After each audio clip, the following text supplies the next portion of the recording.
எனது பேரன்புக்குரிய அவனியாபுரம் மற்றும் ஆடுதுறை மக்களே, உங்கள் மீது இறைவனின் சாந்தியும் சமாதானமும் உண்டாகட்டுமாக.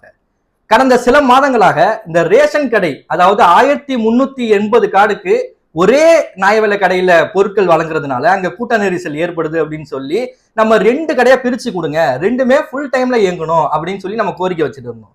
இந்த கோரிக்கையில ஈகோ பார்த்துக்கிட்டு சிலர் என்ன பண்ணாங்கன்னா நிறைய தடுத்தாங்க.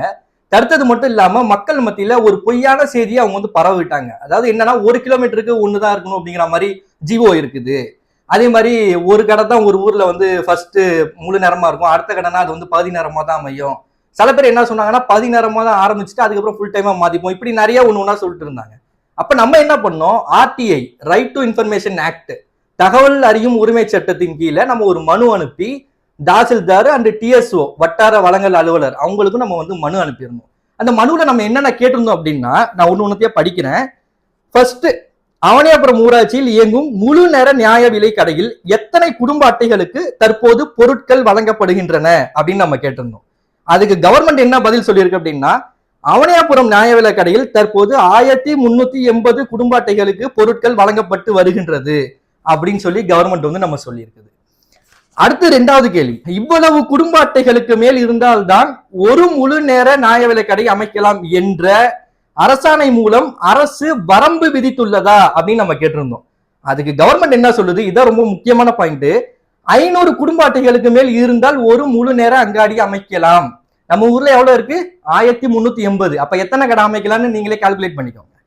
அடுத்து 3வது, ஒரு கிராம ஊராட்சியில் 1350 குடும்ப அட்டைகள் இருக்கும் பட்சத்தில் 2 முழு நேர நியாய விலை கடை அமைக்க அரசு அனுமதிக்குமா அப்படின்னு நம்ம கேட்டோம். ஆம், விதிகளுக்கு உட்பட்டு அமைக்கலாம் அப்படின்னு சொல்லி கவர்மெண்ட் நமக்கு பதில் கொடுத்திருக்கு. அன்பார்ந்த எனது மக்களே, நான் உங்களுக்கு ஒரே ஒரு செய்தி மட்டும் நான் நினைவூட்ட விரும்புகிறேன். அரசியல் வியாதிகள் சில பேர் நம்ம ஊர்ல இருக்கிறாங்க. அவங்க வந்து அவங்களும் செய்ய மாட்டாங்க, செய்யக்கூடிய நம்மளையும் அவங்க செய்ய விட மாட்டாங்க.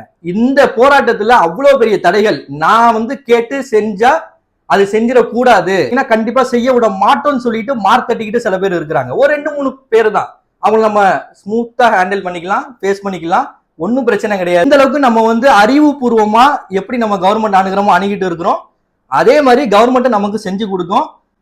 குறிப்பா என்ன அப்படின்னா, அவங்க செய்யக்கூடிய சுத்து வேலை இருக்குல்ல, அதுக்கு நீங்க இரையாகிடக்கூடாது. எதுவா இருந்தாலும் நம்ம டேட்டா வைஸ் பேசணும் அப்படிங்கறத இளைஞர்கள் மத்தியும் சரி, நம்ம ஊர் மக்கள் மத்தியிலும் சரி ஒரு விழிப்புணர்வு கொண்டு வரணும் அப்படிங்கிறதுக்காக தான் இந்த ஒரு பதிவு. மேற்கொள்ளக்கூடிய முயற்சிகளுக்கு எல்லாத்துக்குமே அவனியாபுரம் மக்களும் ஆடுதுறை மக்களும் நீங்க என்னோட உடன் இருக்கணும் அப்படிங்கிறத நான் வேண்டி விரும்பி கேட்டுக்கிறேன். நன்றி.